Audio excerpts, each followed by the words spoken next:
And we are back. Welcome to Sharko's Tactical Podcast, episode 64. We are here with a very special guest, Dean's substitute, Mauser. The mysterious Andrew Terry of Longboat Key. How are you? Doing good. Thank you for coming. I have Luke the Glue, my Lord Andrews. What up? Brown Lightning himself, Omer Esin. Hello. So we thought we would do a SHOT Show recap, if we would, if we can be so bold to talk. I saw a podcast talk about how bad SHOT Show sucked, and it kind of hurt my feelings because it's something that we put a lot into to go every year, and like, does it suck? Of course, it fucking sucks. Would you say it sucks in some way? Absolutely not. I loved every. You loved every second minute of it. I'm still in my honeymoon phase of being in the gun industry. Would you say it sucks at all, Luke? There's part of it that sucks. I mean, it's a give and take, definitely. Like the setup and the travel kind of sucks, but once you get everything set up and you're, kind of cruising, it's pretty fun. Well, like that's the thing that when people rag on it, I want to say, okay, what did you do? Because, I mean, did you have to go to the bottom of the Caesars and look for your fucking guns for 3 hours with some lady who doesn't speak English?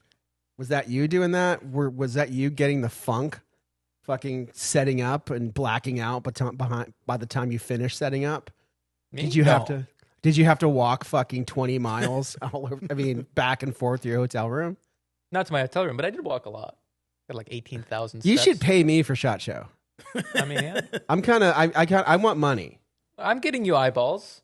We've No, got, I mean, there's, I still don't like. It's a good transaction. You pay for me and Eric to come out there, and we get you a bunch of eyeballs on your page on videos. Yeah, but I mean, I think I'm getting the wrong end of the deal. I'm sitting there. So let's talk about this for a second. Okay. So people complain about SHOT Show. They do. It's a typical thing to complain about. I could name different names, different famous people, and they talk so much shit about it. And what the one podcast was saying that SHOT Show is completely irrelevant, which is wrong. It's not completely irrelevant, or people wouldn't fucking do it.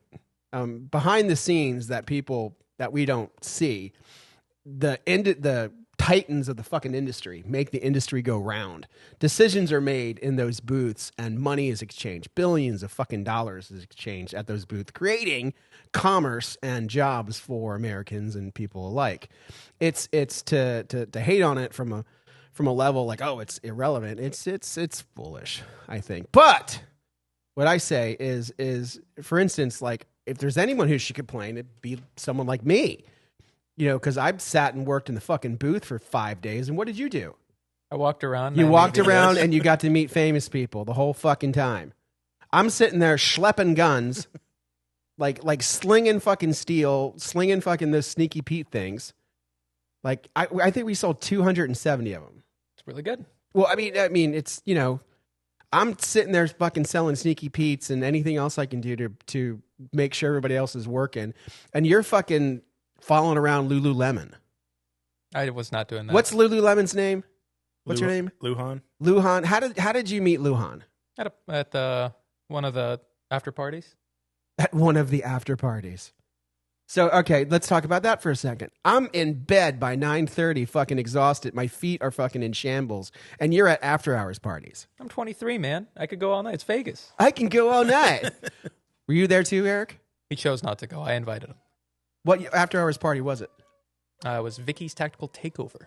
Okay, can you tell the folks at home about Vicky's Tactical Takeover? It's not great other than the people you get to meet. It's I'm trying to remember the name of the hotel. It's like the super fucking fancy high-end one that starts with a C, and it's like the very tippity top. Caesars? No. It's in Old Vegas. Do you know what he's talking about, Mauser? No, I don't. Have you been to Vegas? I'm not. At the very tippy top of it, there's like a... Wait, hold on. Why are you here? Why are you fucking here? Why is this kid here? Why do you always want to come on our podcast? I don't know. I always want to. He asked me to be on it today. You just want to. You want to use it to get chicks, don't you? No. Possible, but that's all right. Or we'll get to you, Mauser. Get ready. All right, keep going. Old Vegas, a place with the name C in it. Yeah, it's this fancy hotel where you have to show ID just to enter the hotel. At the very tippy top of it, there's like a pool party thing going on. And then there's just... Were there people? Were you in the pool? No. There are very, very few daring people go into the pool. The rest of the people are standing around, usually in line to get a drink. It's like $20 for a beer, and you genuinely have to wait like 45 minutes in line to get a drink. It's like awful. I heard a rumor that you practiced for a year your drinking skills. Not a year, just a couple of weeks before to make sure I wouldn't I black heard out. I heard that Lori said you've been drinking 1 beer a day to build up your tolerance for a year. For a couple of weeks. I don't usually drink, so I didn't want to go to Vegas and fucking crash out. So. Did it work? Yeah. But so did that have anything to do with you with your large pint at 2:00 in the afternoon on Tuesday? It was free. It was free. So what I'm saying is SHOT Show, I think, is a lot of what you make it. Like if it can be a completely miserable experience. Like, could you do internet ninjaing and find everything you need to find about the industry? As far as new guns and new product that's coming out, no. I mean, there's still like there's what are those cats that we met on the bottom floor?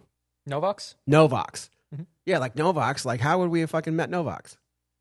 There's countless instances over the years that you meet people at that damn thing, and nobody hates that fucking place more than I do. I hate that fucking place. I hate it.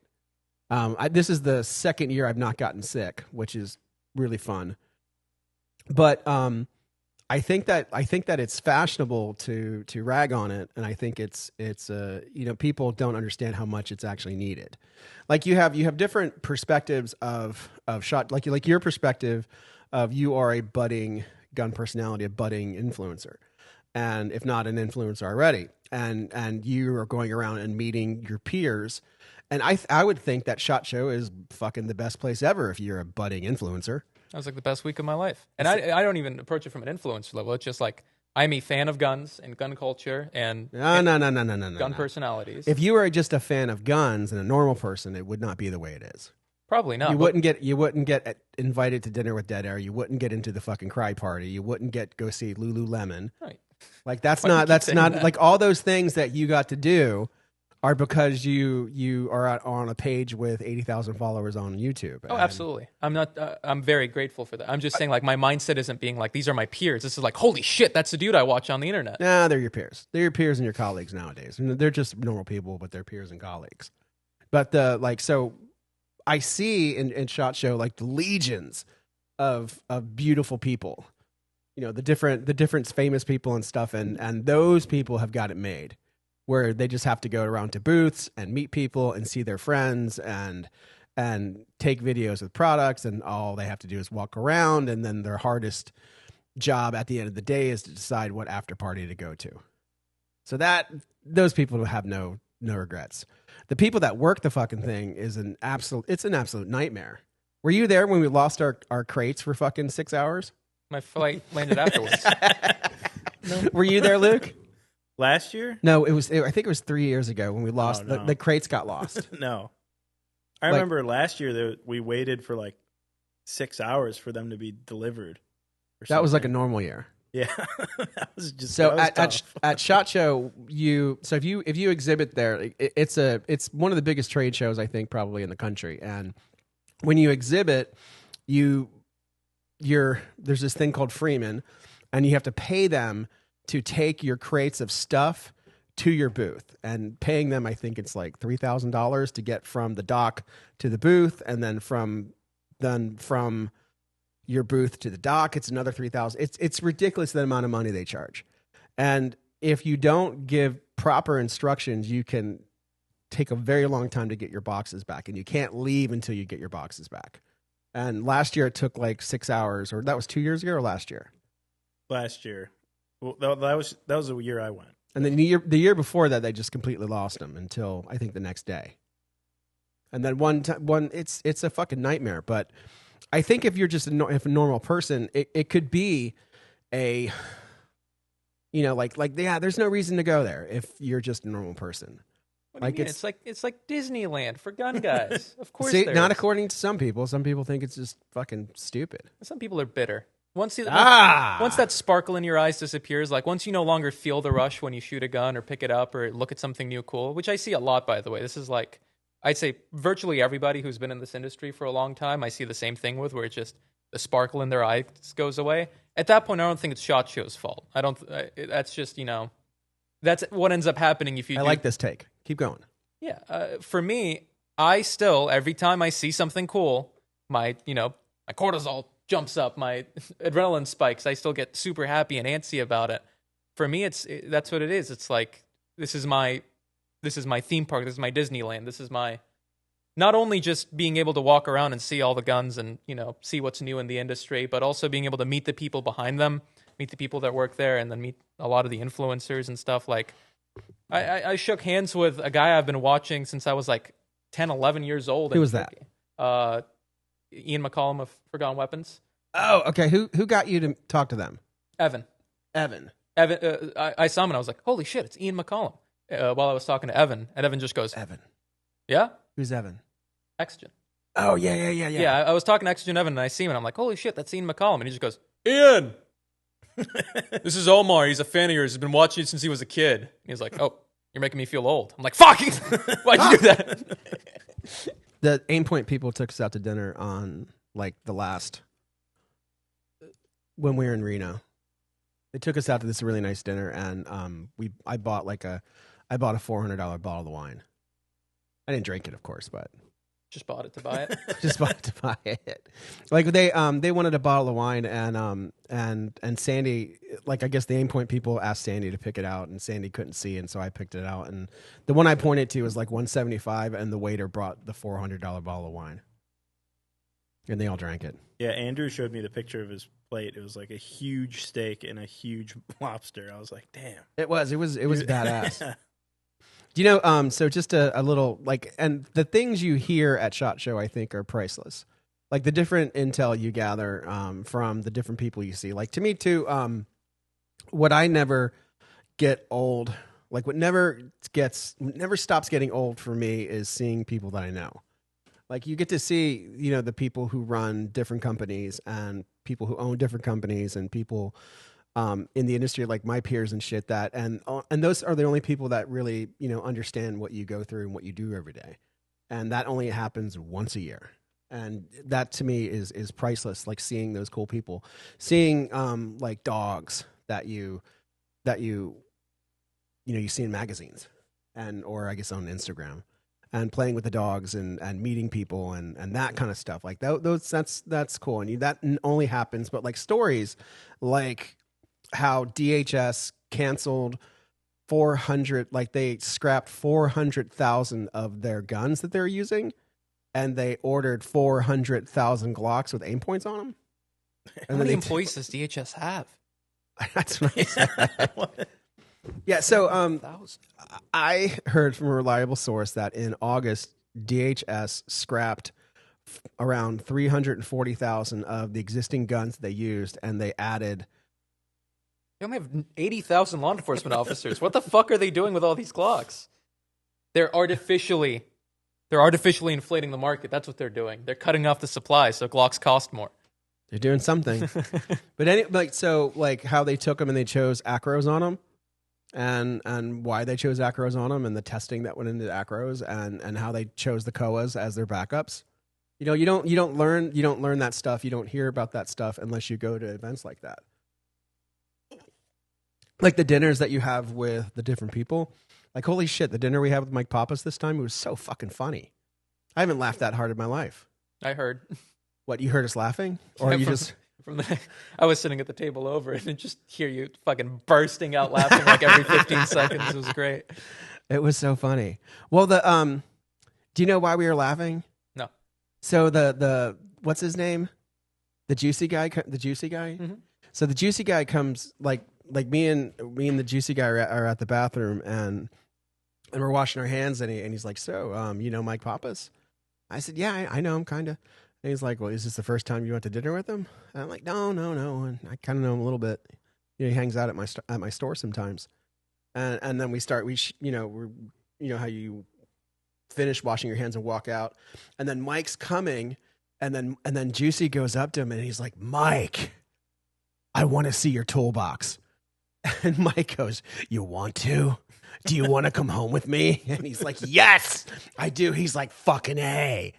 It was the creepiest, funniest thing I've ever seen in my life. And just, because this look on Mike's face, and he's just talking about he wants to see his toolbox. And it was funny. And that stuff only happens if you go there and make friends over years. It's great. Like I probably made more memories in that week than I have all year. What should talk about? It's a great time. Is that sad or is that good? I mean, glass half full, glass half empty. I like to see it as good. I got to experience it. You can be like, oh, your yearly life is so monotonous. Just wake up, go to work, come back home, play video games, go to sleep. But What was the best booth you saw? like booth design, And booth design, booth layout, like what was the best, like, because they put an extraordinary amount of money into the booths. they do. But do you know, like I hear Nuremberg's even worse. Germany. Nuremberg? Germany, the German show, the German version of SHOT Show. Oh, what's that called? TFB goes there. Do you know what it is, Mauser? Jaghound. No. It's like there's 90,000 people go there every year. Yeah, it's pretty much the biggest European gun event. I hear the the HK booth is bigger than the SIG booth, and the HK booth is like a city. Checks out. Design-wise, I really liked ambience. The suppressors. Okay, interesting. Really nice, like very tastefully done. What do you think of their cans?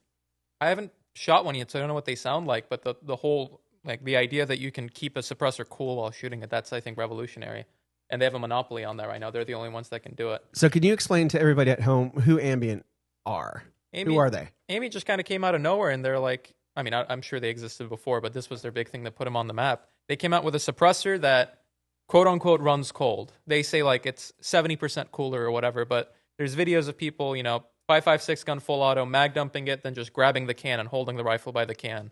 So it's like it introduces airflow into the can to cool it down while it's firing, so the can never gets super hot, which to me is a huge deal because heat is like the universal enemy. No matter what you're doing, you're always fighting heat, and you can't get away from it because energy. You're sending rounds, you're going to get heat.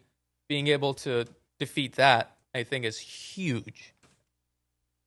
Okay. Air-cooled suppressors. Not to go back, but that's an example of like why you have to go. Mm-hmm. So as a gun dealer, I saw the Grand video, just like a lot of Grand Thumb video, and just like a lot of people, I saw it. And I was like, "What the fuck is that? What is that running full auto?" And then you can touch it.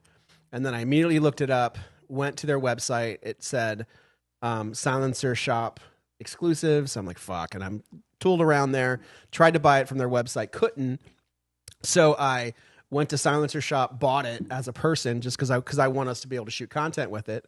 And then I asked you, I'm like, hey, where's Ambient at? And you took me down there like a nice person. And then I went in there and said very humbly, like, I'd really like to sell your cans. What can I do to do that? And they're like, well, come here. And they brought me into their little office and said, here, sit down. And if you become a platinum dealer and pay us, you can have our cans. And so now I have, unless you go to SHOT Show and meet Ambient or different companies over the years, different things, similar things happen, then you don't get the opportunity to bring those inside your store. And that gives you an edge. Like that'll give us an edge, I think, in the suppressor market. We'll be the only company who has Ambient suppressors, hopefully. Unless everybody else fucking went and did it too, but which is possible. Swindle. Everybody's on the platinum plan. Everybody's on the platinum plan. Yeah, like they had like the platinum plan, the silver plan, and the gold plan. And they're like, well, I got good news and bad news for you. The silver plan and the gold plan, they're gone. They went quick. You got to become the platinum plan. Checks out. Yeah, it checks out. And so, but hopefully by April, but we should have their cans. They might come to the shoot, and they are allegedly sending us a can for you guys to shoot with. Hell yeah. Which is really cool. It'll be really interesting. Did you like how everybody knew who you were? Not everybody, but way more people than I thought. Me and Eric had a bet going on like, would anybody recognize me? And I was like, no. And he's like, not only are people going to recognize you, they're going to ask for pictures with you. I'm like, Eric, not a single human being is going to ask for a fucking picture with me. And then it happened 45 times, but who's keeping count? 45 times? 45 times. Did you sign any? Fucking crazy. Did you sign any autographs? I did not sign any autographs. Did any augmentation come out and you fucking wrote on them? No. I will say though, the craziest thing for me was Juicy Media Tyler. I saw him and I watched his videos, so I went up to him and I said, "Hey man, just wanted to say I like your videos." And he said, "I like yours too." I said, "What?" And he said, "Yeah, dude, I like your stuff." I'm like, "You're fucking lying." He's like, "Yeah, you're Omar from Sharkus." I'm like, "Shut the fuck up." And then he adopted me. It was really cool. What was it all about that adopting? Like, what was that composed of? I didn't have anything to do at night, so I was just going to go back to the hotel room and sleep. And he was like, dude, we're going to the Circle Bar. You want to come? I was like, yeah. And I go to the Circle Bar, and there's like a fuck ton of famous people there, and I'm just sitting there. What's the Circle Bar? It's just a bar that's in the shape of a circle. Obviously, but where is it? It was in one of the fancy hotels. I don't know which one it was. See, again, I think you should pay me. I think I'm going to write like an invoice, and you should maybe pay me. First of all, it's a fair transaction. It's not a fair transaction. It's not a fair transaction. Between Instagram and YouTube, there's 600,000 views on just the Daniel Defense video alone. Some people... That's just because it's cool. It's cool, but I mean, our video did it. If you didn't send me an Eric out, that video wouldn't exist. There'd be 600,000 less eyeballs on your page. I feel like a lot of people would pay a lot of money for 600,000 views. I mean, I'm just saying that I mean, you could have brought me like pizza or something. I bought you lunch 3 times. You could have brought out of my own pocket with my own money. No. I reimbursed you every time. Every time I gave you cash. Not every time. And I forget. Do you want more cash? No, I don't, because I'm being thankful. I'm just saying that like, like some ice cream, Tell me. Do you need to take a shit? I can't read your mind, Will. If you want something, something, tell me. Like, did anybody contemplate if me and Andrew had to take a shit? I always asked if I can do anything. No, did you say, hey, do you need to go take a shit? No, Will, I did not ask you. Right? You could have just said, Omar, stay in the booth. I got to take a shit. And it would have been done. Yeah, I don't take a shit at SHOT Show. Okay. It's fucking stinky in there, dude. You got to ask, man. Have you ever been in there? Read your mind. Yeah, I've been there. And it's fucking stinky. No, they got one of those guys who like cleans up after you. So why did you think the ambient booth was, out of all the booths, it was cool? Oh, aesthetically, it was just very nice. It was like all blacked out with like a red clear display with their rifles and cans behind it. Like aesthetically, I like their booth looks wise the most. As far as like just impressiveness, the Glock booth is always really cool. It's fucking huge. Great feng shui. They buy like the biggest booth and then they just put like 3 tables in it and it's just a bunch of open space. And then Mrs. Glock is sitting at the end just waving at everyone. Did you take a picture with her? I did not. I got scared. She's very tall. So you went and talked to Lululemon, but you won't talk to Mrs. Glock. Correct. What do you think about that, Eric? Checks out. Would you have gotten a picture with Mrs. Glock? Yeah, for sure. I got a picture with the dog. That's good. Yeah, that wolf dog who's kind of famous. Mm-hmm. So, Omar, did you see, I mean, I know this already, but did you see your Lucas? I did. What happened? I was at the booth, and I was wearing my adaptive hat, same one I'm wearing now, and I look up, and I see Brantley Merriam, which is like Lucas's business partner, and I go, holy shit, it's Brantley Merriam.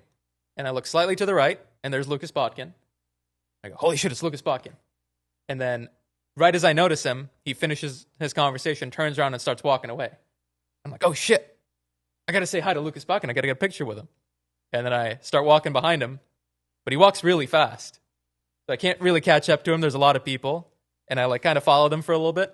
And then we went across the bridge. And then once we went across the bridge, I thought to myself, stalker. I'm a grown man following around another grown man. This is really creepy. I'm just going to turn around and I'll run into him face to face. And I never did. Do you regret it? I should have sprinted. No, I don't. But you're going to go shoot with him on next Saturday, right? I'm very excited for that, yeah. Did you know about that, Luke? Yes. Him and are going to go take Lucas's course. Oh, it's going to? I should not say that.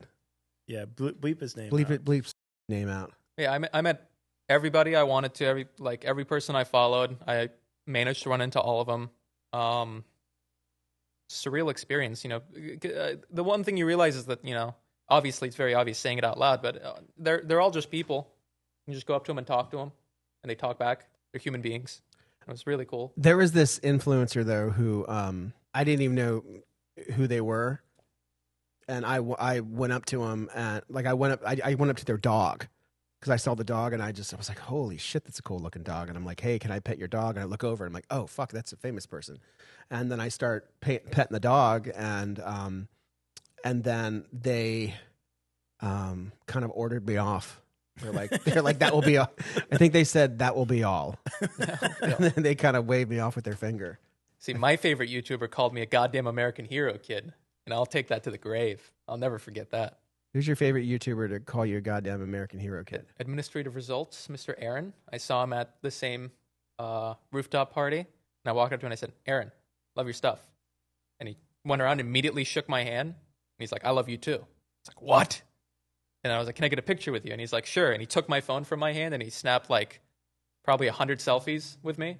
And then he said, you're a goddamn American hero kid. I got to go pick a fight with that bathroom. I shall return. And then went to the bathroom. Did he ever come back? He did. And then when he did, I looked at him and I said, I knew you'd make it. And he goes, thank you. I needed that. Luke, do you think I should pick up drinking again and hang out at these fucking parties? No, you don't. No, you don't need to drink again. But maybe you should go. Maybe you should. Maybe? Yeah. You think? I think it'd be kind of fun. Oh, I'm just too tired, man. I'm too tired to go, Yeah. man. I'm too tired and I'm too focused on like. Yeah. See, that's the thing that like how, like the SHOT Show people, you guys can go and get fucking tanked, or you can stay up all night and then it's there. You have no repercussions the next day. Like you can, oh fuck, I'm hungover, or oh fuck, I'm tired. But if you want to go there and make money, if you want to go there and if you got a meeting with a fucking powerhouse at 9, you got to come with your A game. You can't like be. I was with Lululemon till like 12. I'm sorry. Why do you keep saying that? Because I don't know her I can't pronounce her name. So I just call her Lululemon. What, Luhan? How do you say her name? There you go. See, it took me a year to be able to say Luhan. Aren't you Hispanic? No, I think I have a fucking speech impediment. Okay. I think I can't say certain things. Like I stutter and I can't pronounce certain things. And I think it's just getting worse with age. It's probably my mom had it too. It just gets worse. It's probably the onset of Alzheimer's.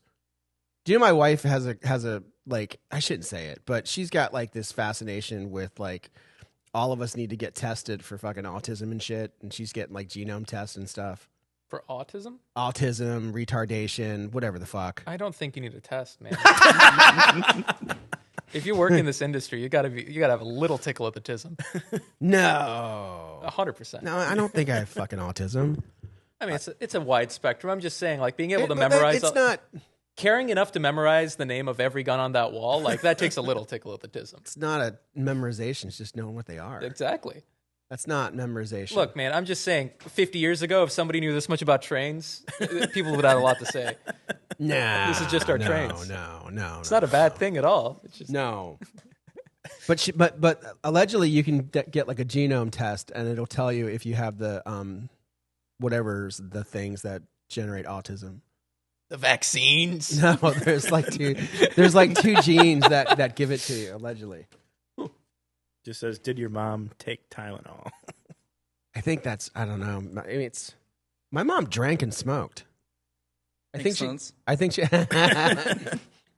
she drank and smoked. But what did you think of the Danny X1? Is it the X1? Oh yeah, it's so fucking cool. I'm hoping the attention they got on it accelerates how fast they bring it to the civilian market. But they made that thing. So for those of you who didn't see the short, X1 is like their version of the Knights KS1 that they made for the British SAS trials or whatever. They submitted it along with the Glock. The Glock rifle was in there. The KS1 is the one that ended up winning it. The Danny rep told me the reason that they lost out is because they had some bad metallurgy, and it's with the bolt carrier. Yeah, it's such a fast-paced program that they didn't have time to revise it, basically. But there's a lot of features on it that aren't on the KS1 that I think are really good. Like the biggest one being there's a carbon fiber sleeve over the barrel that's supposed to completely prevent any amount of heat, like, first of all, getting to the handguard, but also just like under nods or under thermals, it glowing, which is really cool. But it's one of those like super high-end, tailored towards special forces like rifles. And it looks really cool, and I really like the lockup on the handguard and everything on it. They said that Q3 of this year, they're going to release it to military and law enforcement, and then maybe next year, maybe a little later than that, they'll eventually release it to the civilian market.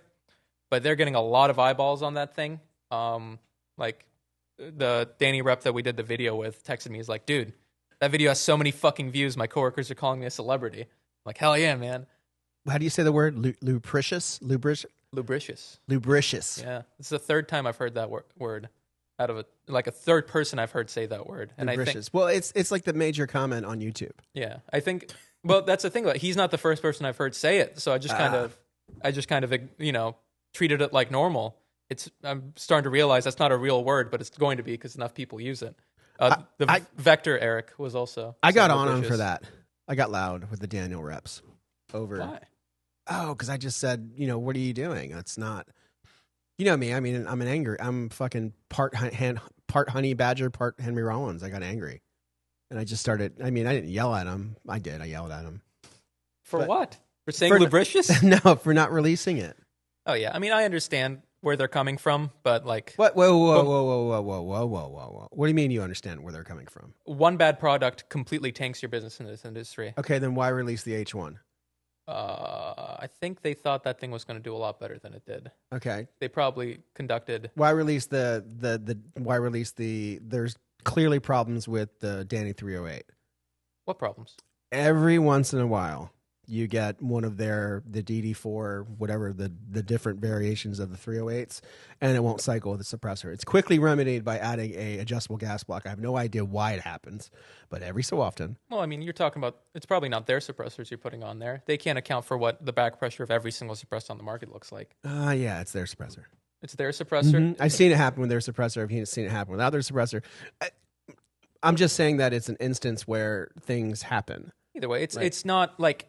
There's a difference between, under this particular circumstance, because that's what the H9 problems were. Under this particular circumstance, using this kind of ammo, this thing can happen on certain guns, versus you start selling a $4,000 rifle and then every other one has its bolt carrier blow up in a few thousand rounds. Like, that's a big difference. So I think... Change the bolt carrier. Yeah, I think it's a good it's a fancy bolt carrier. It's a unique thing that's... Release it without the fancy bolt carrier. Then it defeats the purpose. No. That's what I'm saying. I'm okay with waiting for a good, fully tested, finished product. I'm probably different from most people out there. People want gun now.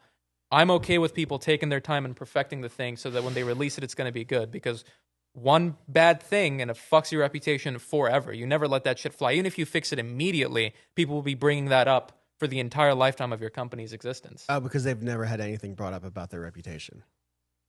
Daniel, I'd say, is on the positive side. I mean, there's plenty of Daniel hate out there. I'm sure there's plenty. There's plenty of hate of anything. There's plenty of Daniel hate. It's like saying, like how when Dead Air released the what was the gun? What was the camera blew up? The Sierra 5. Mm-hmm. Like, people still give them shit over that. Correct. That's what I'm talking about. And people still give Daniel shit over the H1. We're just gonna disagree on that. Like, I think that it's possible. Like, to me, I don't like the can't. I don't like we can't do something because we're not ready. Fuck that. That's to me that's the antithesis of entrepreneurialism. Like, if you're an entrepreneur, if you have machines, if you have a plant, if you have a CEO working for you, if you have a payroll that's in the millions of dollars, you have the ability to bring that rifle to market. You choose not to. That's just how I look at things. It's like, well, it's like if it was my plant, I would gear every one of my machines to be making those guns right now, because that's what the industry needs. The industry, my partners, my strategic partners, people like Shark Coast and Total Impact and Shoot Straight and all the hundreds of stores across the land would value and do well by the release of that rifle, and to release it to law enforcement by Q3 and then to the commercial market whenever they get the chance. That to me is a cop out. Well, I understand there's you have plenty of good textbook answers and good your thought out well answers, but to me I don't accept it. I don't accept that's not being a strategic partner. Like, so companies throw around the word partner. SIG throws it around. Staccato throws it around. Daniel throws it around. All these big companies are like, we're your partners. The distributors are your partners. Everybody works together, so everybody makes money. Building a rifle for Leo and military before you release it to your commercial market, it fucking fucks you. Besides, by the time it gets out, right? By the time it gets out, there might be Sons might have come out with something even better, and now your rifle's irrelevant again. Well, you also got to think about it. If they release it and they can't keep up with the demand, if they don't have the supply side figured out, because I understand what you're saying of tailor everything you've got to it, but they're still selling the fuck ton out of V7s. They're still selling the fuck ton out of the rest of their That's guns. not true. I mean, across the country, yeah, they are. No, Maybe it's not not. in your store, but It's not. V7 is still one of the best-selling rifles in the United States. That's not true. Then why did they blow it out at the Buy Group show? The Buy Group show, the V7 pistol was cheapest. It was almost half. Well, specifically the pistol was, but like the standard 16-inch V7 is like, that's a default rifle that people tell you to get across the country. V7 still, they can't just stop making V7s to make more X1s. And also they can't release the X1 if they can't keep up with the supply. So the reason V7's price was cut in half last year. The pistol was. Nope, the rifle was. The rifle And was? the rifle still didn't sell that well. How much are V7s? I don't want to release the names of it, but it was about not half, but here, I'll write it down. Here, throw me. Pen. So this is how much V7s are. Mm-hmm. This is how much they were during the summer buy group. Interesting. This is how much pistols are. Now pistols are this. That's pretty cool. Yeah, it's really cool. I ordered a bunch. Nice. But the main point I'm trying to make is I think the reason that the Mark I got so popular is because they timed it right and they had the supply to back it up. Because as soon as it won the contract, we could have 20 of them on our wall. They played it super well. And I think if, let's say, Daniel releases the X1 today and they can make 5,000 of them, they'll sell out. People looking for them won't be able to get them. And then by the time they get restocked, people will be scalping them and all this kind of stuff. Whenever there's very little supply and very high demand, I feel like the hype dies down. And then by the time you can consistently get them on the market, nobody wants them anymore because the hype is dead. You've got to time it really well and make sure you can support the supply with the hype. Okay, so 4 years ago... Oh, fuck. It's a Lululemon. 4 years ago, we went to the Daniel Defense Range Day, or maybe it was 3 years ago, and the only thing they had was the PCC, right? And it was really interesting because there were fucking tons of foreign military folks there, and they served us barbecue, and it was really cool. But they had the PCC, and we sat there and shot it with the Spectre 9, and I think I must have put maybe 1,000 rounds through it. We just sat there. Were you there? No. Were you there? I think it was me, Andrew, and Pierce. And when I got done with it, being such a 9mm freak, I was like, Jesus, fuck, this is the best. And this is going to be great. I'm going to be able to sell. Like at the time, people still had money. And I was like, I could sell 30 of these right now. When can you get them? Q3 of next year. Okay. That really sucks. Can we change it? Nope. Got to wait for supply issues. And I'm like, all right. So Q3 came and passed. By the time they got that was in January. By the time we got them, it was right before the last week of November. So Q3, but the last week of November. By the time they came out, the craze and the demand for them fucking nosedived. Like we sold plenty for a while, but not like the demand was for it when it first got released. That's just how retail works. If you release something and talk about it, it's cool. And if you can, I get all your points that you're saying, but what I have seen traditionally in the past, when you eventually release it, the demand for it falters. Well, it is a different I understand where you're coming from, but I think the PCC is a bad example because that's not really like a serious gun. No shade, but it's a 9mm. Like it's a 9mm carbine. That's the same size and weight as something that you could. You get are fucking racist against 9mm. I'm just saying that's a fun range toy. It's a fun trainer gun. I mean, maybe for home defense you could make the argument, but there are better options out there, especially for the money. Like a PCC is a fun gun. We're talking about like a SOCOM Special Forces level Mark I competitor with the X1. Imagine, just apply this. Imagine if they had released the Mark I 4 or 5 months earlier than when they did. but you weren't able to keep them stocked. You could get maybe 2 in a shipment and they would sell immediately, and then you'd have people coming in and asking for it and you couldn't get them. Well, I think the only reason, I think like the reason why we have them in stock is because I ordered 50. Yeah. Like that. And they were able to deliver 50. But most people don't order that. Most people didn't say, I'm going to order fucking 20. And then like I ordered like 20 and then 30 and then 30 and then 30.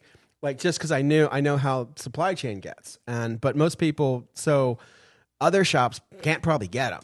Well, perfect example here. The Knights KS1, Okay. phenomenal rifle, also won a super high-end military contract, really, expensive high-tailored gun. You cannot get that thing no matter how hard you try brand new. Like, you might be able to get on a wait list for a year and get one, or you might be able to find one used, or you might be able to find one on tax swap. But that's their thing. But commercially, the KS1 is so much less successful than the Mark I is because anybody today that wants a Mark I can get a Mark I same day. Nobody's having to get on a wait list or shop around or search. Anybody that wants one can get it easily, and I think that's the most important thing.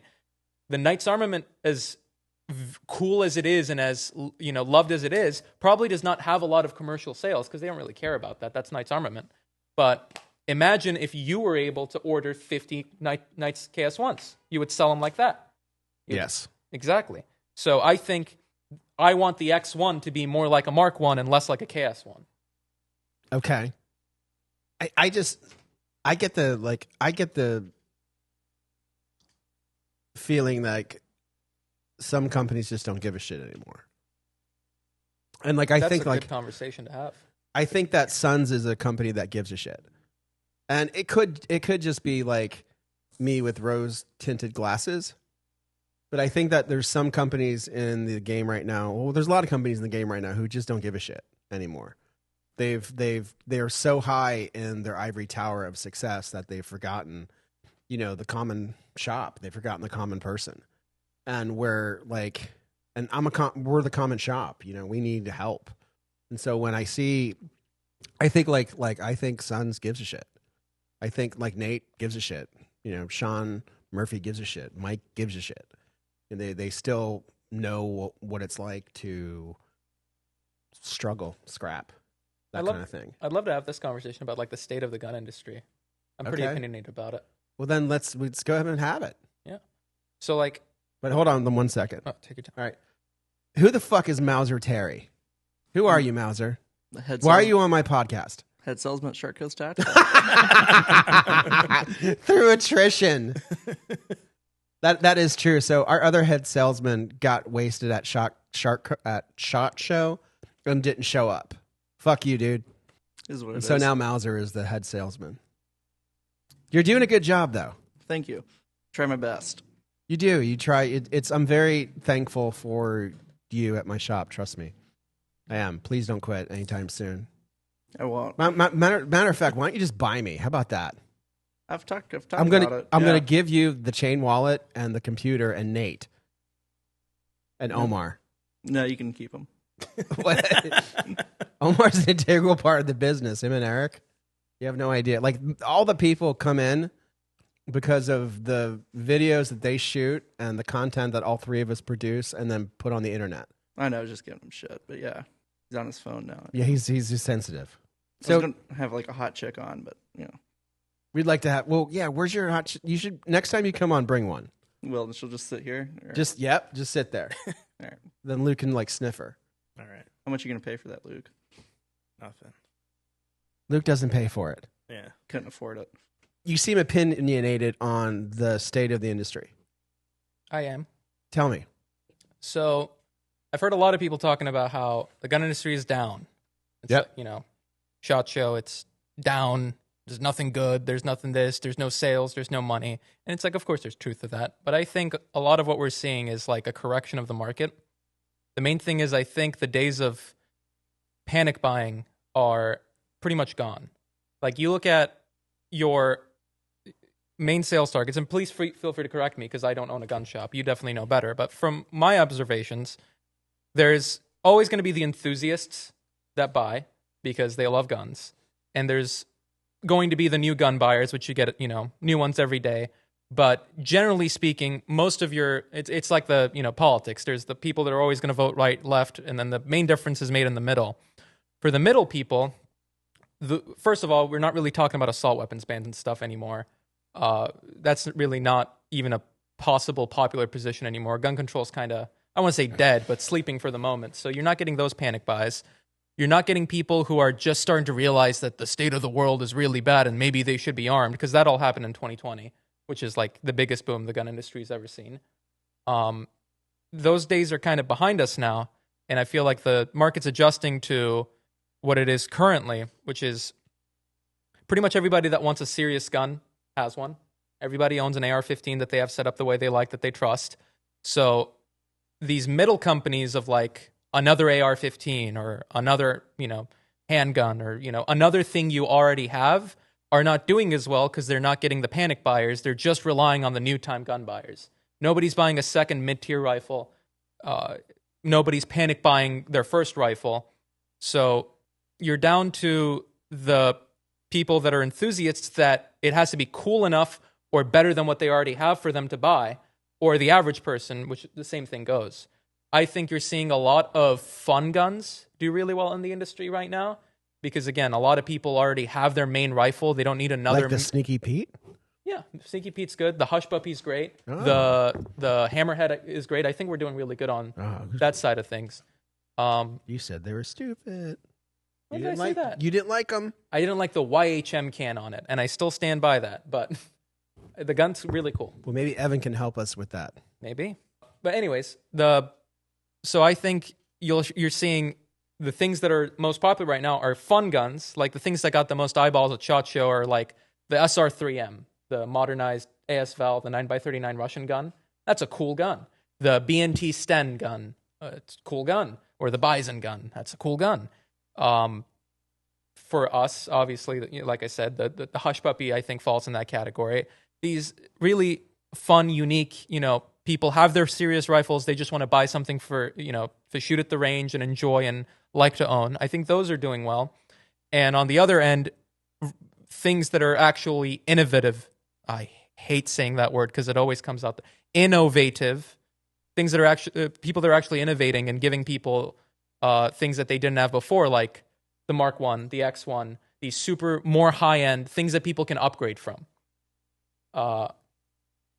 That's kind of how I see the gun industry going. I don't think the gun industry overall is down. I think certain markets are up. I think the middle ground is diminishing because, again, people aren't really panic buying anymore. You only get so many new gun buyers a day, and your enthusiasts aren't going to be buying another thing that they already own most of the time. I know, a lot of people do, but as a general business practice, I think that's where the industry is at right now.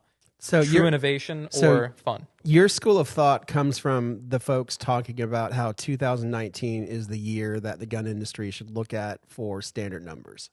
That's where your school of thought is coming from. People who think that the gun industry is not down, that it's correcting. Correct. Yeah, so they look at 2019. They say that is really the year that we should be looking at, and that should be the normal year for gun sales.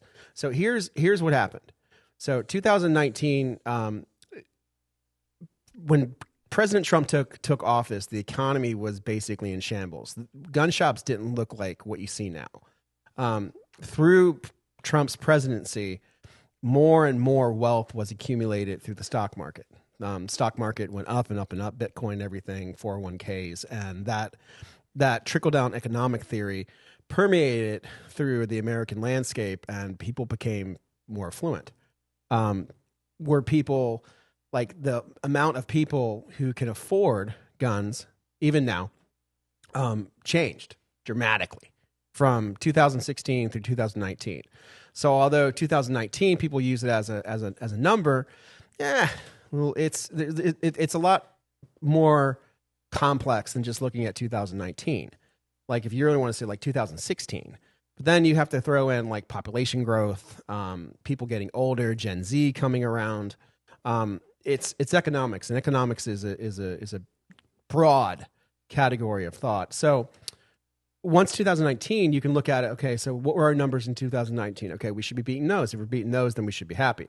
Then you have 2020 or 19 through 20, and that's where it exploded. Mm-hmm. Everything exploded, and it skyrocketed. The problem that you have with that theory is that the market went down from 20 to 21. Well, I mean, it was, sorry, wait. 20, boom, spiked. 21, spiked. 22, went down. 23, bigger than 22. 24, bigger than 24. 25, less than 24. Does that make sense? So if your theory was true, the theory of the 19 correction, then it shouldn't have been growing since 20, because essentially the gun buying, panic buying ended with 21, 22. Yeah. Like the panic buying has been gone for years. So your school of thought where people saw it's panic buying and now it's correcting, no, because that happened 3 or 4 years ago.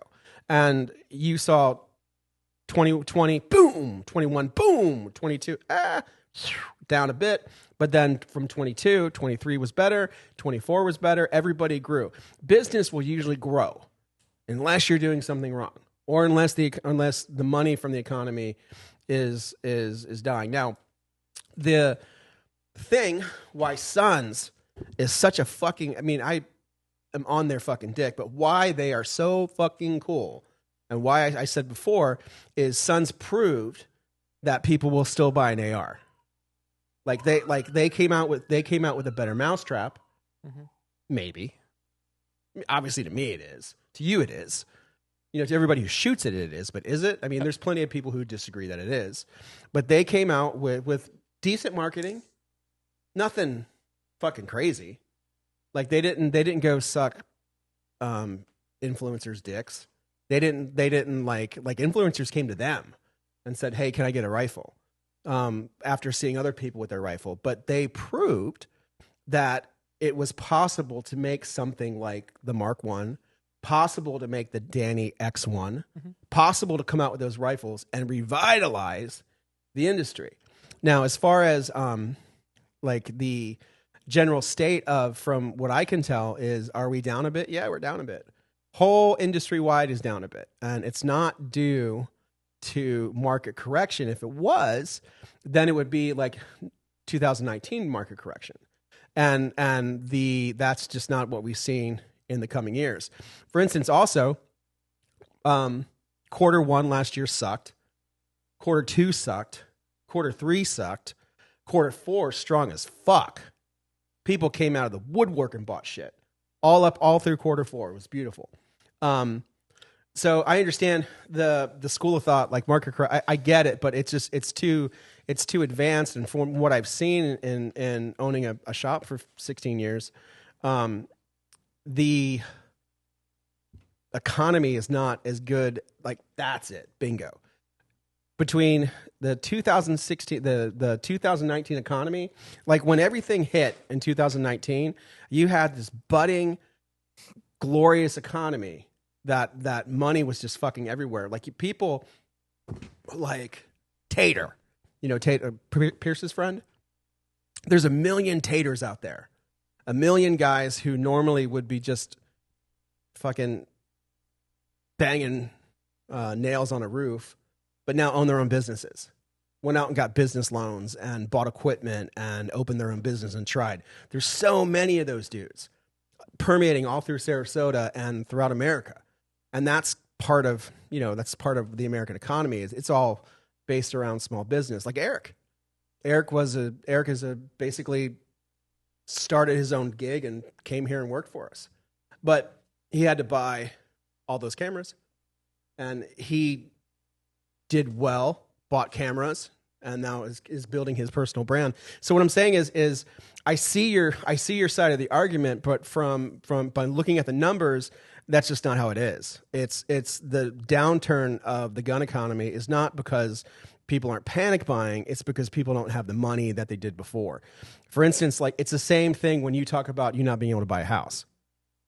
Like it's the same principle. Like your wages are going up. And that's where I think it's kind of funny because everybody talks about how their wages don't go up. Yeah. But like you got a good raise a while back. About 2 years ago, yeah. And then I've been stagnant since. That sucks. Yeah. That's what I'm saying. Like, no, wages generally, like wages go up very, very incrementally, but buying power goes down drastically. But me as a as a business owner, like my profit margin has shrunk. Like, so my sales are higher in manufacturing, but my profit margins are smaller, and my cost of doing business is growing. That's really where the problem is. Like, so like you were making decent money. I mean, you had to pay taxes, right? Yeah, I fucking hate that. So you if you pay taxes, you generally made a decent amount of money. I mean, I don't know what it is. You don't think it is, but that's just the government taking your money. The government thought you made enough money, so they took it. I always owe fucking taxes. I don't want to fucking pay it. Because you make money. Anyway, so it's not... People aren't making enough money to make the extra purchase. People want to purchase things. They do. Like how your school of thought where you're like, why purchase 4 or 5 guns? We should just purchase 1 gun, training, bullets, gear it out, and focus on that. Yeah, that's a real disciplined way of looking at things. That's how you should do it, but nobody does it that way. It's just that's not American consumerism. American consumerism is like, wow, this is fucking shiny.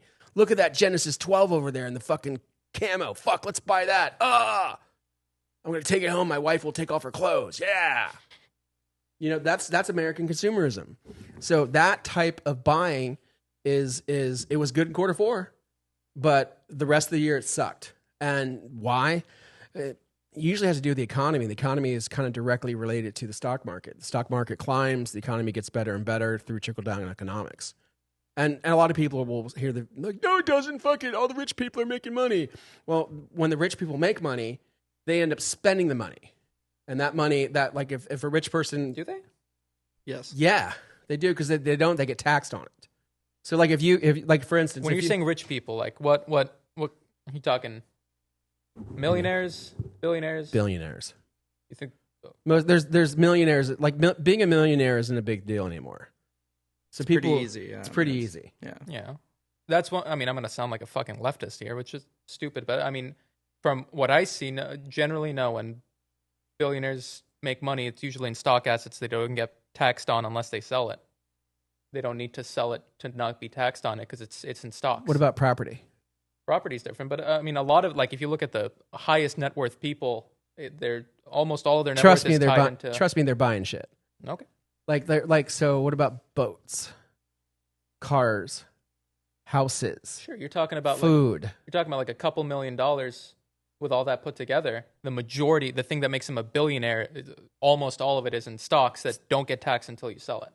And I'm not saying that should change. I'm not, communist. I'm not advocating, we should tax ungained, whatever the fuck Kamala was saying she was going to do. I'm not saying that. I'm just saying capital gains. Yeah, I'm just saying that trickle-down economics, that's always been a negative thing in my, like, that word has always been viewed negatively from my experience. From my experience, I see it. Okay. Like I've been, I mean, like when I was your age, I was, living in the ghetto and bussing tables. And then I've been really, really fucking poor. I've had money. I've had not had money. I've seen the country grow over the last 40 years and looked at it first I looked at it like you as a budding young man in America. And then I looked at it as a worker saying, why can't I afford a house?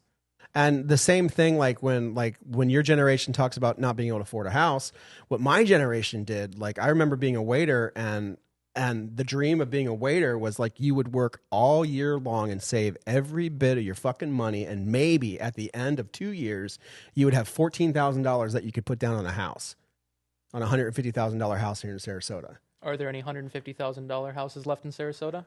Yeah, but you're making more money than I'm making back then. Like, think about it. If you save for 2 years, if you saved it, it's not proportional. That's your right to disagree. And it's your privilege to disagree, but it's the same idea. Like people, like I remember I saved for 2 years, and I bought a house. Yeah, but that's something that my generation does not get to do. The medium income for my generation is $37,000, I believe. That has not gone up much from your generation. I don't think that's true. Look up for Gen Z median income. It's about $37,000. Okay, hold on. And then home prices are like triple to quadrupled. My wage might be higher than yours when you were my age, but it's not 4 times as much. Okay, so this is what you W-2 a year. Sure. Okay? Mm-hmm. That's not anywhere near what you just said. I'm saying median income. Fuck me. Fuck everybody. Like fuck everybody. I'm not going to say fuck everybody. It's my generation. It's my people. So, Gen okay. Z is making $37,000 a year on average. Okay, so that's what you're making. Yeah, I'm above average. Okay. Now let's see. 83,000 In Sarasota? in I Sarasota. didn't look in Sarasota. I looked in the United States. Yeah, Sarasota. 83,000. 83,000. Good Yeah. for them. So I'm way below average then. That's with 2. Oh, that's with 2. That's with 2. So 40 something. That's a household. So 2 people.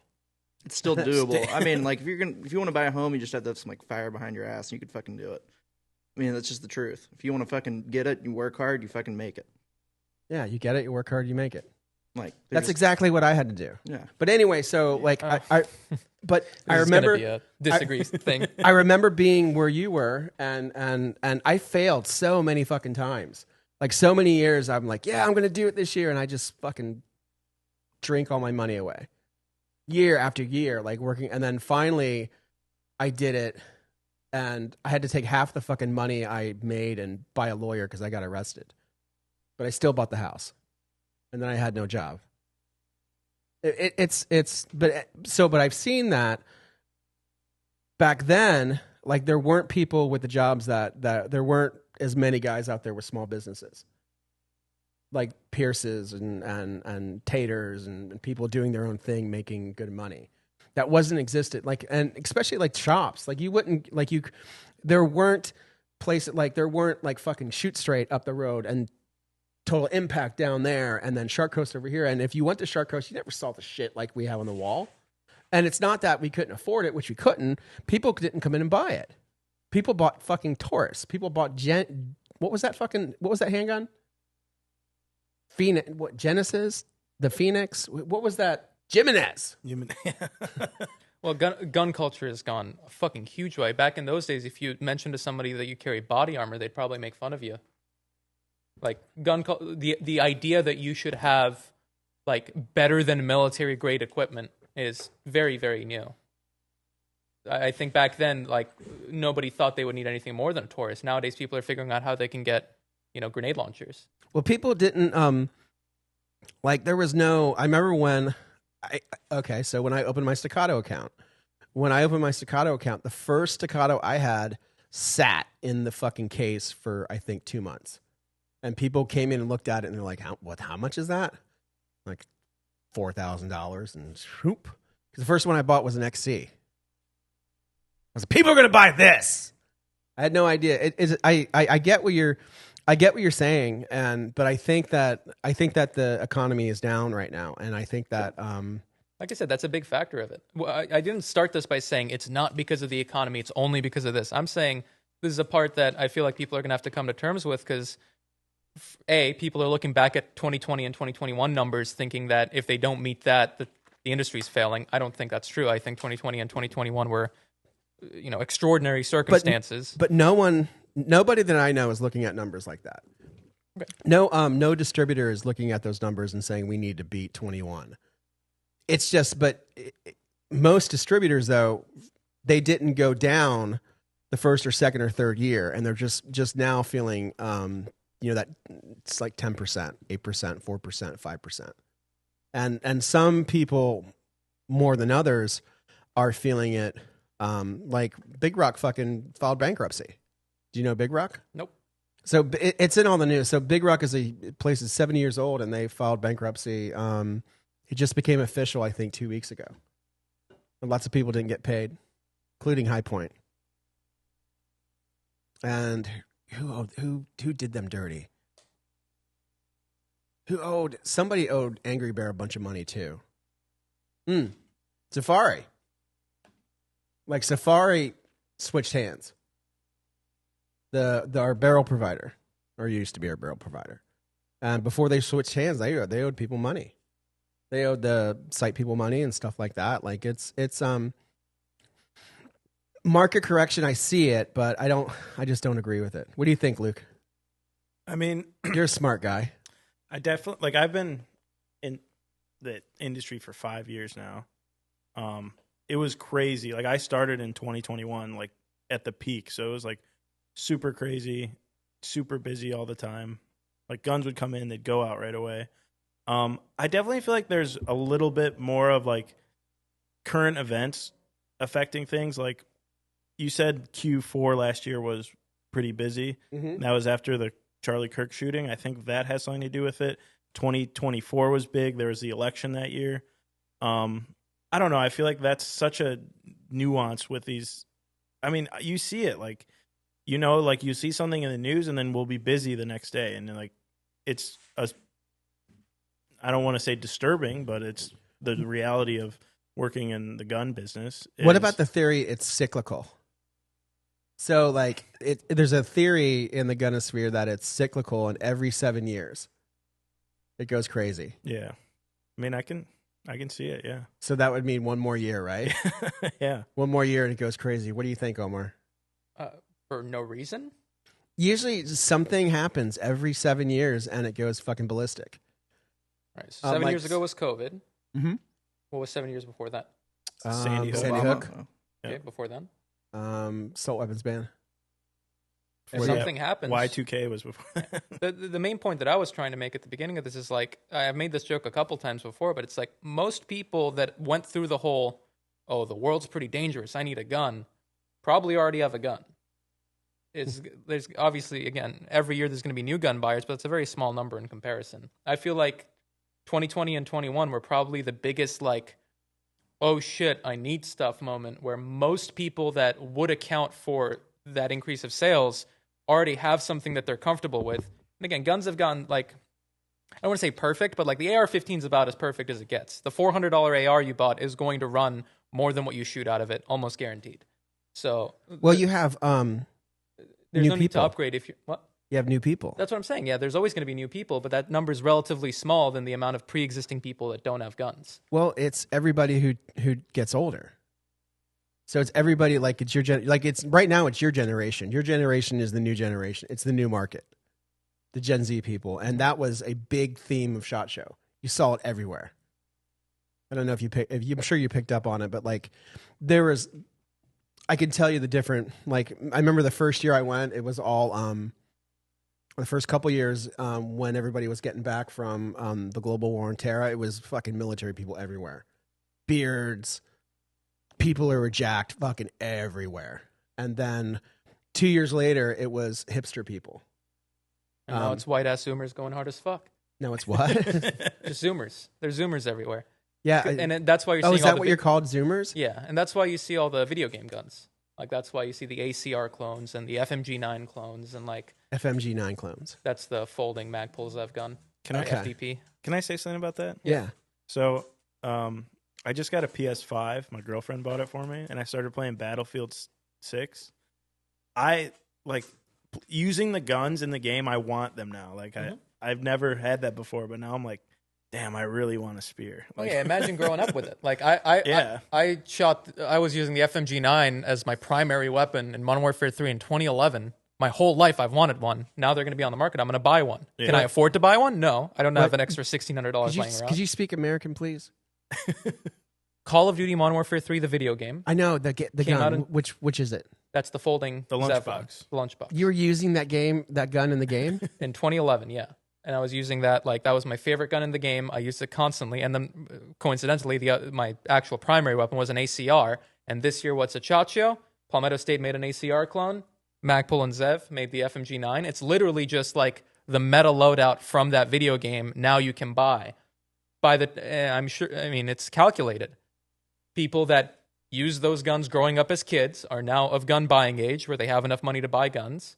You give them the guns that they used in video games. And I mean, that's a whole section of the market. And I think that falls into the fun aspect of the market. That's kind of what I'm saying. I don't personally think the gun industry is shrinking, more of its, compartmentalizing. There's the super serious upgrades to what you already have, and there's the super fun stuff that might be nostalgic or might be just cool or just cool range toys.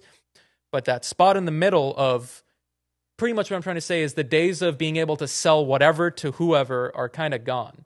I feel like, and this is mainly from stories that you've told, in the old, like in the pre-2020 gun industry, you could pretty much buy a gun and know that somebody will buy it. You'll be able to, enough people will come in that are either first-time gun buyers or just getting back into guns or whatever, that'll just buy any gun. Nowadays, the gun market's dictated a lot by what's popular, what influencers are talking about, and what you're familiar with. And what you're familiar with, unless you're a gun enthusiast, is going to be what you use in video games. What gun do you want from Battlefield 6? Don't say it. Say it. The spear. Why? The 6.8 spear. Because it's sick in the game. Is it really? It is. Omar doesn't think so. Dean doesn't think so, but I like it. Have fun with your 20-round mags, nerd. God forbid a second guy comes around the corner. Does it only have 20-round mags in the game? Yeah. Oh, that's gay. Yeah. But that's how it is in real life, too. We're we're adopting that thing as a primary rifle, and you can carry half the ammo. What a ridiculous fucking concept, right? Yeah. Yeah. It's like, Ridiculous. it's almost like we've been through this before with the M14. Like, It doesn't fucking work. It doesn't work. The mags are 20 rounds. Yeah. And you can carry, 140 rounds in a combat load versus 270 in a M4 Didn't the combat Mac load. v SOG guys carry almost 1,000 rounds? yeah. Right? In Like 20 plus 20 round claymores Yeah, and 20-round magazines and like 20 grenades. and 4 claymores. If you're looking at like what modern Ukraine kit looks like, those motherfuckers are taking like 20 grenades into fight and just as much ammo as they can carry. Try to tell one of those guys to carry mags that hold 10 less rounds and weigh the same amount. Like, nobody's going to be taking DMRs into modern combat. I think... Well, I think if, 6 Hour showed them a dinner or two. You know what I mean? I think the Spear's an Afghanistan gun. I think that's a gun that's, they were getting outranged in Afghanistan, and now they're overcorrecting and trying to replace the M4 with it. And now it's, Right. Yeah, but That's I would tend to agree with you that it's the modern battlefield's already changed. Yeah. That's the story of time, though. Like, we're always fighting with last war's weapons. We're not fighting with this war's. Everything they make's to fight the last battle. yeah, but what about near peers with body armor? Near peers with body armor. Here's my thoughts on that. There's a little fellow with the initials of CBJ over in Sweden, I believe. He's very good at making Sabo rounds. Make a 5.56 Sabo round, and your problem's solved. You don't have to replace your weapons. You don't have to replace your magazines. You don't have to replace your ammunition. Who said that before? What? This theory, what you're talking about. Like, Forgotten Weapons made a video on it, but it's I've like heard this before. So CBJ, I forget, it's a Swedish name. I can't fucking pronounce it, but he made a gun called the CBJ MS, which is a 9mm gun, and then he created a proprietary round that's you know what a Sabo is? A discarding Sabo? It's what tank shells use. It's basically like a tungsten dart, and it's got a discarding like casing around it. When you shoot it, the casing falls apart, and you just hit something with a dart. And there's so much kinetic energy behind that dart. First of all, because it's tungsten, it'll go through anything. But also, as soon as it makes impact with armor, it melts and then just sprays molten tungsten into everybody inside. So Sabo rounds are already what armor-piercing tank shells use. Take that same concept, shrink it down to a 5.56 shell, have 5.56. Sounds expensive. It's less expensive than adopting a new SIG rifle. Like, just make that ammo a thing. If you're worried about going through body armor, just make Sabo 5.56, shoot it out of a 14.5 5.56 like we have been doing, and you'll be good. Yeah, I've heard this before. That's my opinion. What's Either Forgotten Weapons opinion, but either I'm getting like really in-depth deja vu where I've heard this before.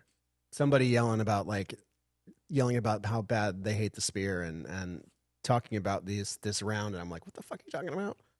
And I remember like it's going to be expensive, but it's a lot less expensive than changing everything to the 6.8. Yeah. But Luke still wants one. I do still want one. So SIG, look it up. No. Give you a free one, right? Yeah. Crusty Dusty, where are you? Let's play. Let's play on Battlefield. No, I don't know though. What about the theory that we went to the 5.56 because there was guys walking around in the jungle.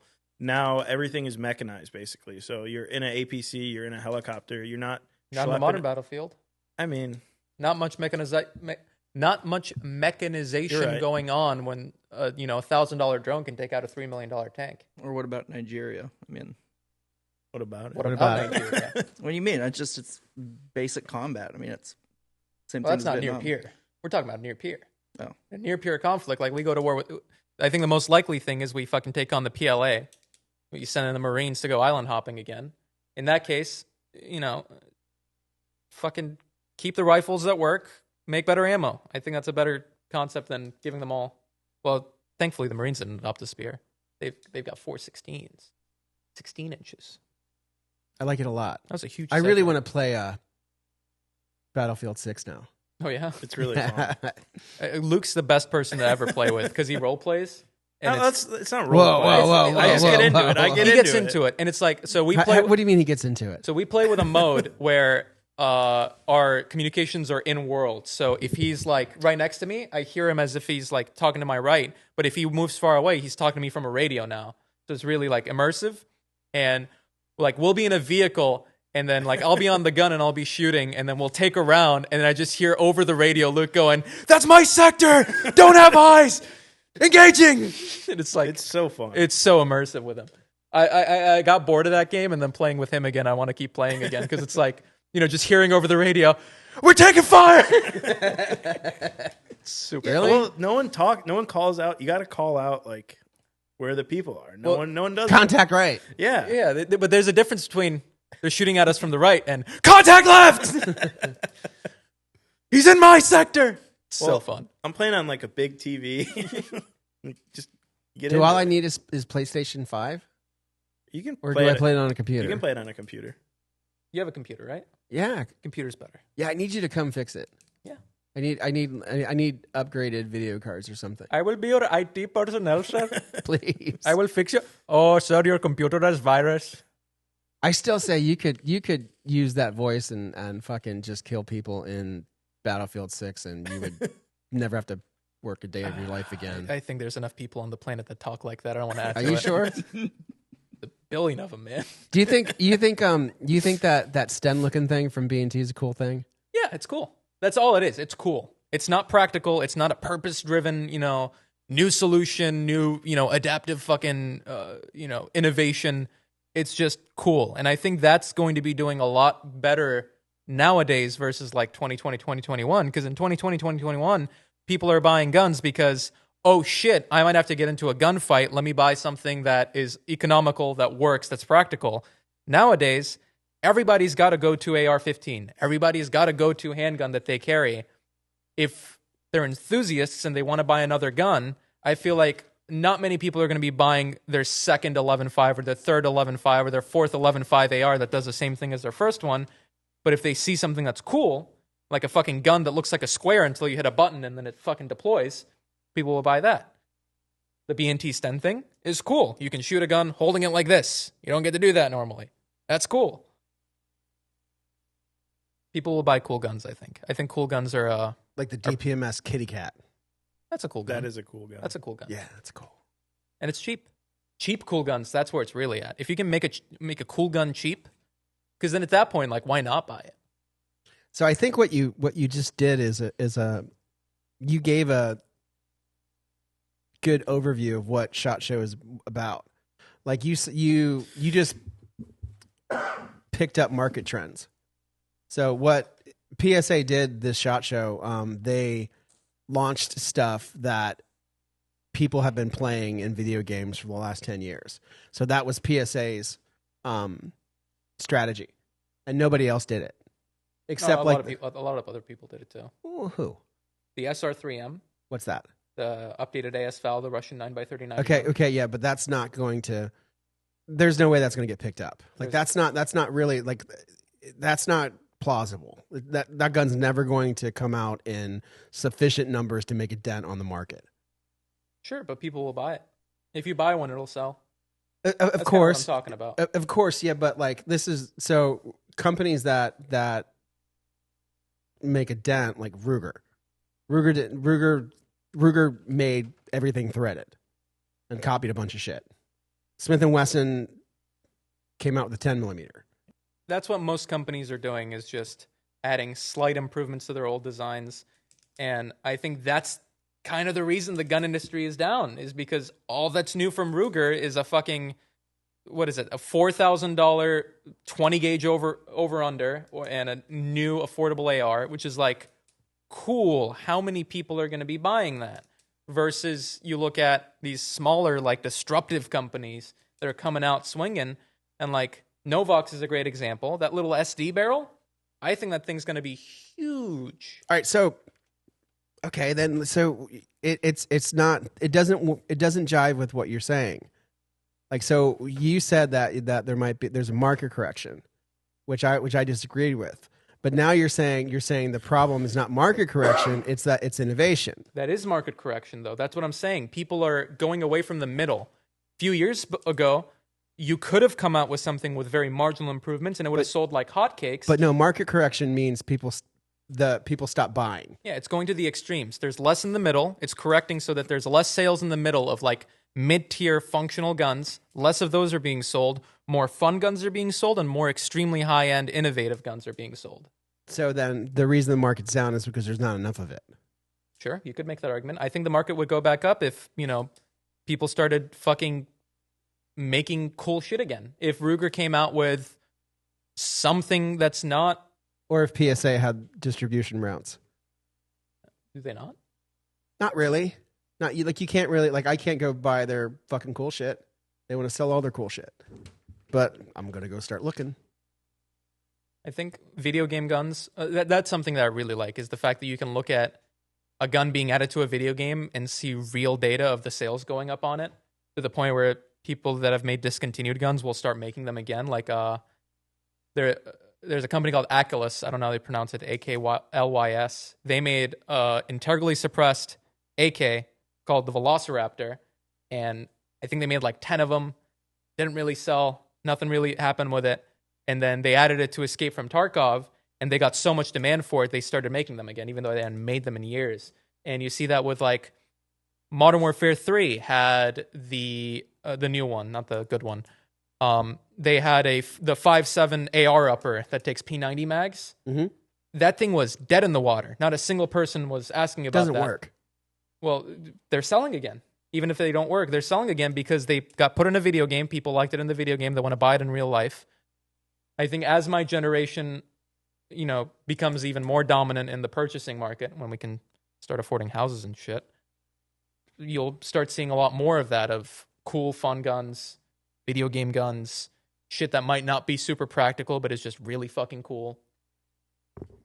If you made a video blog of you talking about like what guns are in video games and what are doing well, I bet you could monetize it. Probably. It would be. I talked to. We went to dinner with Maxim a couple of times, and they were like meeting with they were meeting with Battlefield 6, I think, to get the Maxim put in their the video game, the Maxim SD, because they know it ups the sales. Yeah, they were all, like they're Maxim people are really smart. I hear they get a lot of fun, cool stuff in their inventory. They do. They have a lot of fun stuff in their inventory, and they're really, really cool people. Like, they took us out to a really nice dinner, and then they hung out with us at the airport.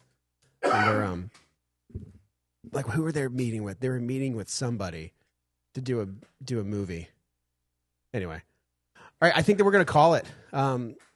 Prayers out to Dean, and sorry he couldn't be with us, and thanks for Mauser for coming by. One thing, this company, Steel Industries, makes, what's this called? Omni Energy Drinks. Omni Energy Drinks. And these is their new ones. They're really, really good. They come and deliver many, many energy drinks for free to our wonderful location here in Sarasota, Florida. And if you happen to be in Sarasota, Florida, come by and see us at our shop. I'll give you a hat or a sticker, and we can talk guns. Thank you, Omar. Thank you, Mauser. And thank you, Luke. The orange one's really good. Peace. We'll see you.